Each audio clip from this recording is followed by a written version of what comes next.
Trine 4, The Nightmare Prince, is the latest adventure of the illustrious, puzzle-solving and platform-climbing heroes of Trine. The adventures of Trine are known for their challenging puzzles, lush and wondrous landscapes, and, of course, the three heroes, Amadeus the Wizard, Pontius the Knight, and Zoya the Thief. With all their different abilities woven together, the trio make for a perfect band of heroes to face troublesome villains and save the day. In The Nightmare Prince, the three are reunited once more to track down and rescue Prince Celius, a ward of the Astral Academy, whose nightmares have begun to come to life in the waking world, terrorizing anyone who gets too close to him. As you adventure in the world of Trine, you are able to play as any of the heroes, changing from one to another with a simple push of a button.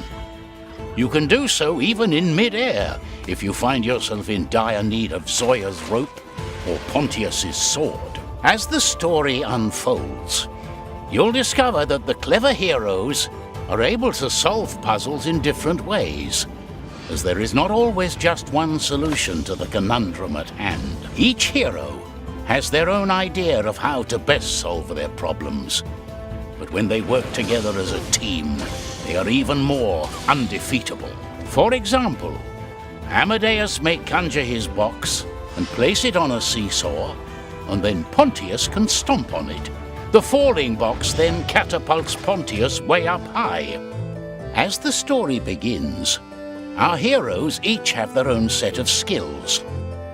Once you explore the world and defeat enemy encounters, you gain experience, unlocking not only optional upgrades to the hero's abilities, but also essential new skills needed to save Prince Celius. Amadeus the Wizard was studying at the Astral Academy when he gained his share of the mystical powers of Trine. He has never mastered even a tiny part of the fireball spell, which other wizarding students seem to learn in the blink of an eye. Instead, Amadeus has an innate talent for conjuring boxes, which he can also levitate. He can use these boxes to climb on, to hit switches, attach to spike walls, and stomp them down on enemies. Zoya can even attach her rope to Amadeus's box. In the story of The Nightmare Prince, Amadeus unlocks new spells, learning to conjure other useful items, such as a metallic ball, which he can use to roll around on unfriendly terrain, or which can even be transformed into a wrecking ball with a little help from Pontius and Zoya.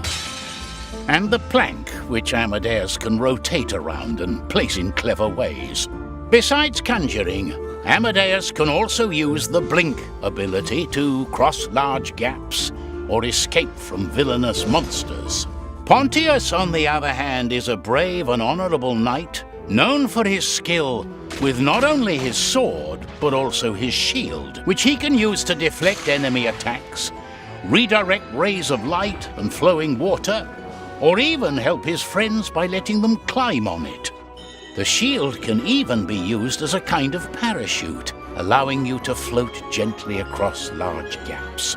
Pontius can also stomp down with his full weight on seesaws, breakable platforms, and on his enemies. He can charge forward to tackle enemies, or break through walls with his knightly force.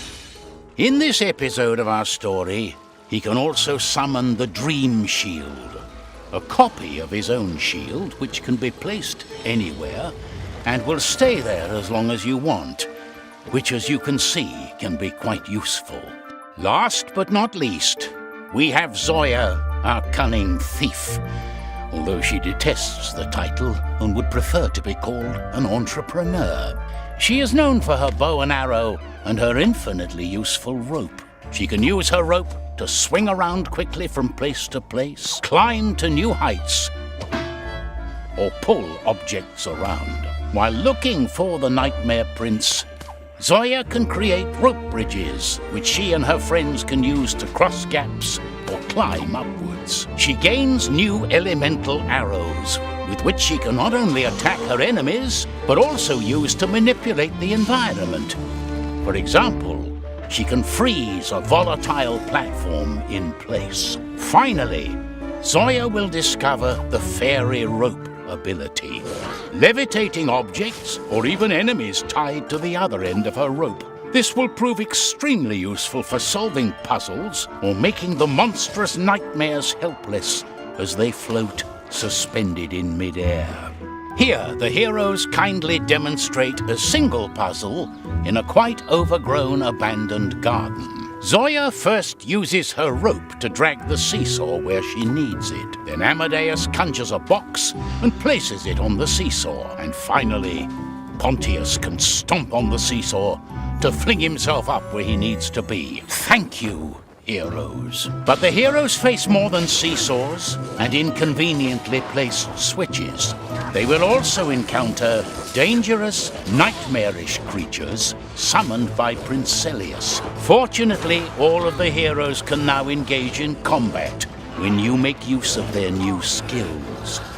Amadeus can throw his conjured objects at enemies, stomp them down to vanquish monsters, or use them to block attacks. He can also levitate monsters and throw them around. Who would have thought levitation was such a powerful wizarding skill?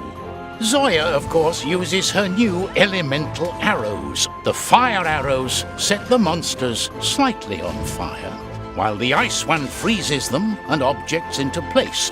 These arrows are particularly useful against elemental enemies. Our beloved entrepreneur can also learn how to fire critical arrows, which can cause devastating damage to enemies. With the fantastical new fairy rope, she can levitate her enemies and just watch them float away. And for a new defensive measure, she can now somersault out of harm's way. And finally, we have Pontius, a stalwart champion of combat. For defense, Pontius can point his shield in any direction and also deflect projectiles. His new lightning sword is a powerful weapon against the monsters, with an electrical shock that will leave almost any villain stunned. While his regular stomp works wonders at smashing enemies, he now has a powerful frost stomp, which freezes enemies and objects. And when he charges at enemies, he sends them flying across the room. This can help Pontius out of tight spots, should he ever find himself surrounded by more than he can handle. The heroes of Trine will need all these skills during their quest. Some of the perilous enemies they face will be their very own nightmares. While the road ahead turns ever darker, thankfully Amadeus, Pontius and Zoya can rely on each other as they face their nightmarish foes. You can now experience the magic of Trine in 3 different ways. Solitary adventurers can embark on their journeys in single-player mode, choosing which one of the heroes you want to play as at any moment. You'll of course need to switch between them to make the most of their unique skills in different situations. As with previous adventures of Trine, there will be a classic cooperative mode where you and your friends all select one of the 3 heroes. However, only one of each hero can be present at the same time, working together in search of Prince Celius. And now, for the first time ever, in Trine 4, you'll be able to go on your adventure with up to 4 heroes in the unlimited mode, with any combination of heroes you like. That means if you want 4 Pontiuses to ride pumpkins into the sunset, you can do exactly that. I hope you've enjoyed this short tale of what it is like to experience the magic of Trine 4. Now, it's up to you to find Prince Celius, bring him back to the safety of the Astral Academy.